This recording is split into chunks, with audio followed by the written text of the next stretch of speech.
Bienvenue à Cap Sud. Au sommaire cette semaine, la conférence de presse sur les relations islamo-chrétiennes, le Salon international du livre 2008 et en fin d'émission, Parole d'homme. L'Association des femmes arabes de la presse et de la communication a organisé le 26 mars 2008 à Paris une conférence de presse sur les relations islamo-chrétiennes. Lors de cette conférence, le père Michel Lelon, grand défenseur du dialogue islamo-chrétien, a mis un accent particulier sur l'ouverture d'un dialogue entre les religions. Magnéto.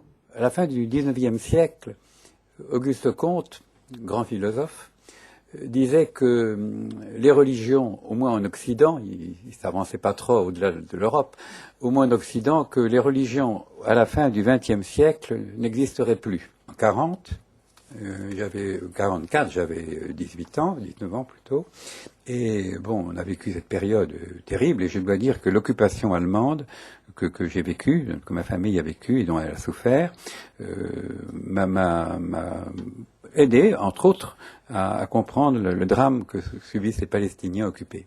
Une armée d'occupation, je sais ce que c'est. Mon frère était officier, a été tué à la guerre en 44. Quelques semaines après, j'étais en Tunisie et j'ai été accueilli dans une famille tunisienne, musulmane, qui venait de perdre un enfant.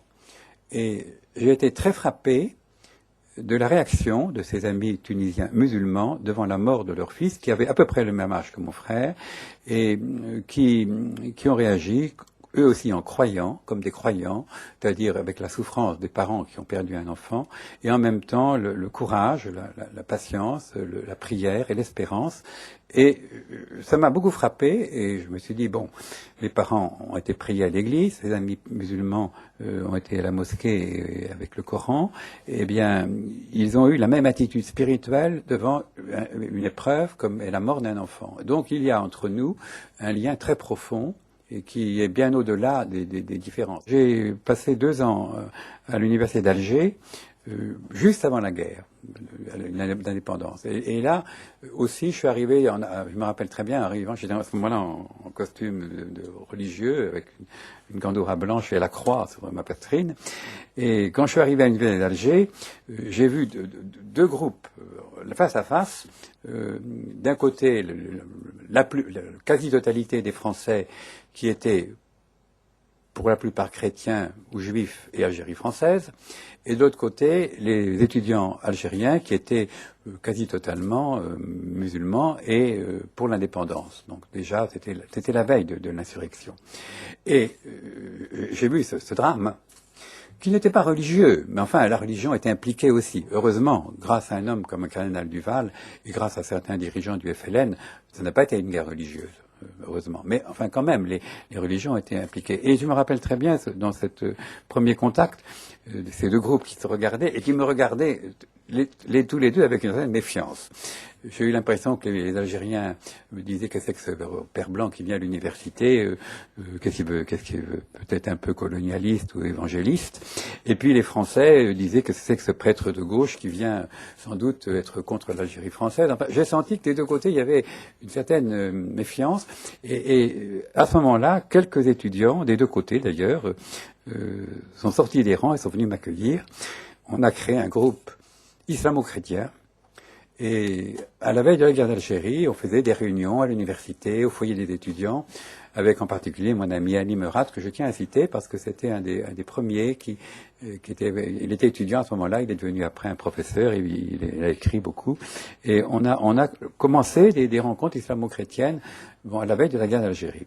Dans les années 75, avec des intellectuels tunisiens et chrétiens, on a créé un groupe qui s'appelle GRIC, groupe de recherche islamo-chrétienne, groupe de recherche islamo-chrétien, GRIC, qui réunit depuis maintenant près de 30 ans des universitaires du Maghreb, du Proche-Orient, il y a des Libanais, il y avait plusieurs amis libanais, de France.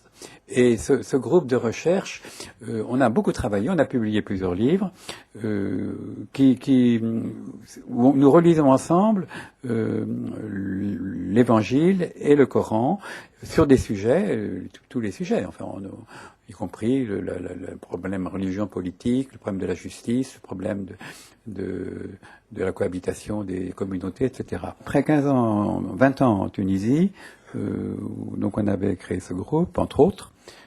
J'ai été rappelé en France pour, comme vous l'avez dit, créer à la demande du Vatican. Et les évêques français ont créé le secrétariat qui est maintenant service des relations avec l'islam, où j'ai passé 5 ou 6 ans, où j'ai eu beaucoup de mal avec nos évêques, parce qu'ils étaient très très mal informés sur les problèmes de l'islam.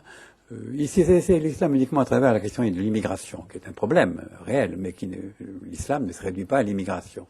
Et les évêques ont eu beaucoup de mal à comprendre.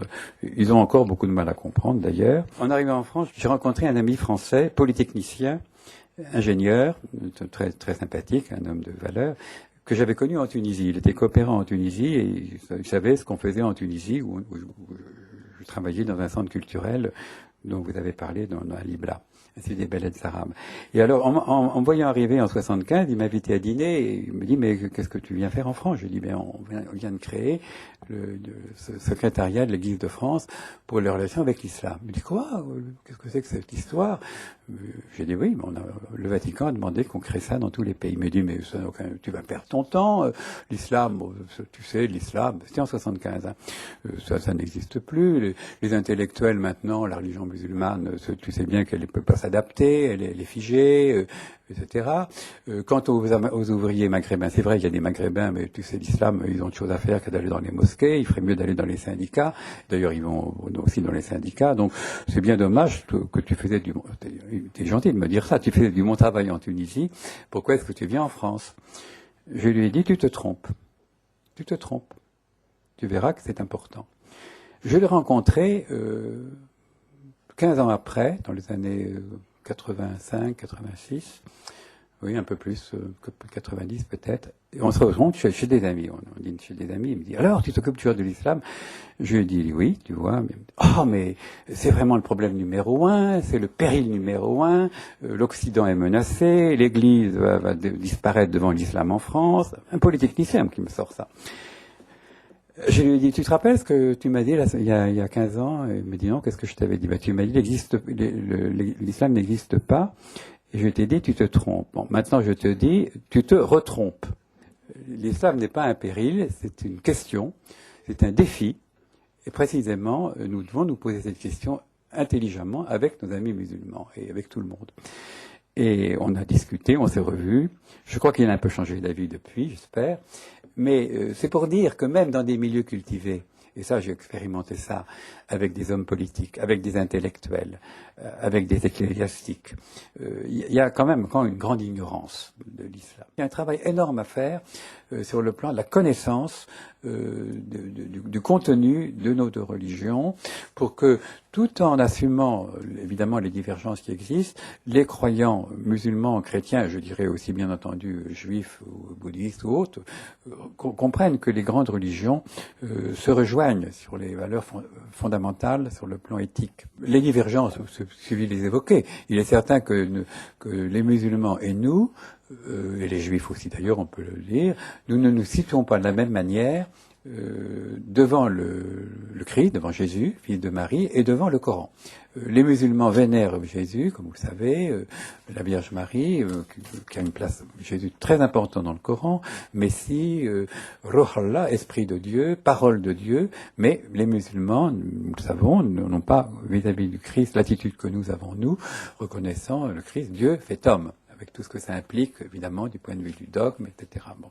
Donc là, il y a une divergence théologique, et c'est bien qu'on en parle, et je suis très heureux qu'au mois de novembre prochain, déjà maintenant on y travaille, des théologiens des deux communautés réfléchissent sur ces dogmes, et je pense qu'en approfondissant les dogmes, précisément, on se rapproche. Je ne crois pas au dialogue interreligieux si on le fait en dehors de la politique. Moi, j'ai un de mes amis que j'aime bien, que j'aime beaucoup, qui est un homme très honnête, un ami juif, qui m'a dit, écoute, il faut qu'on aille à Jérusalem, et puis on ira tous prier, juifs, chrétiens, musulmans, on ne parle pas politique. J'ai dit, écoute, ça, je ne suis pas d'accord. On ne peut pas aller à Jérusalem aujourd'hui si on ne parle pas politique. La Bible, les prophètes de la Bible, l'Évangile et le Coran disent que Dieu n'entend pas la prière de ceux qui commettent ou laissent commettre l'injustice. Il y a à